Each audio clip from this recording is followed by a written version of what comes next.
എല്ലാവർക്കും നമസ്കാരം. സോൾജിയർ ഫാമിലിയിലേക്ക് എല്ലാവരെയും സ്വാഗതം ചെയ്യുന്നു. ഇന്ന് ഞങ്ങളുടെ നാട്ടിൽ പറയുന്നത് ഇതിനെ ഇരുമ്പം പുളി എന്നാണ് പറയുന്നത്.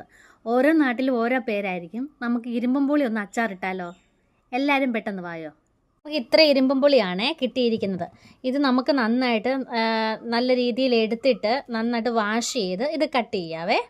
നമ്മൾ വൃത്തിയാക്കി കഴുകി എടുത്തിട്ടുണ്ട്. ഇത് നമുക്ക് ചെറുതായിട്ട് ഇനി അരിഞ്ഞ് വെക്കാവേ. നമ്മുടെ പുളിയെല്ലാം രണ്ടായിട്ട് അരിഞ്ഞു വെച്ചിട്ടുണ്ട്.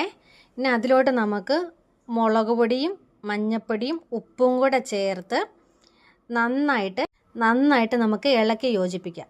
നമുക്ക് ഇളക്കി നന്നായിട്ട് യോജിപ്പിച്ച ശേഷം നമുക്ക് ഒന്ന് വെയിൽ കൊണ്ട് ഇതിൻ്റെ വെള്ളമെല്ലാം ഒന്ന് ചെറുതായിട്ടൊന്ന് വാടണം. എന്നാലേ നമുക്ക് അച്ചാറിട്ട് കഴിഞ്ഞാൽ കുറേ നാൾ ഇരിക്കത്തുള്ളൂ. ഇത് കൊളസ്ട്രോളുകാർക്ക് ഏറ്റവും നല്ല ഇതാണ്. അച്ചാറിട്ട് കഴിക്കുവോ അല്ലാതെ എന്തെങ്കിലും മീനകത്തിട്ട് കഴിക്കുവോ എങ്ങനെ വേണേലും കൊളസ്ട്രോളുകാർക്ക് കഴിക്കാൻ പറ്റുന്ന ഏറ്റവും നല്ലൊരു ആണ് പുളി.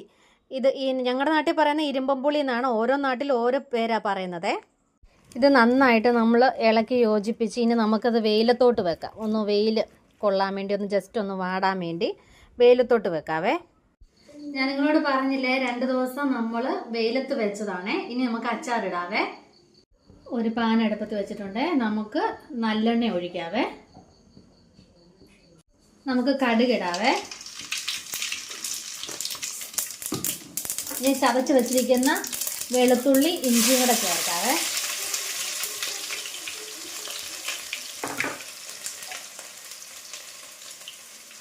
അതിനുശേഷം കരിവേപ്പില. നമുക്ക് കണ്ട് വെളുത്തുള്ളി ഇഞ്ചിയും കൂടെ മൂത്ത് നമുക്കിനി കാശ്മീരി മുളക് പൊടി ഇടാവേ. നമ്മൾ ഓൾറെഡി തന്നെ മുളക് പൊടി ചേർത്തല്ലേ നമ്മൾ വെയിൽ കൊള്ളാൻ വെച്ചേ. എന്നിട്ട് കാശ്മീരി മുളക് പൊടി ഇടാവേ. മുളക് പൊടി മൂത്തിട്ടുണ്ട്. നമുക്കിനി ശർക്കര ചേർത്ത് കൊടുക്കാവേ. ശർക്കര തന്നെ പാനിയായിട്ട് വന്നിട്ടുണ്ട്.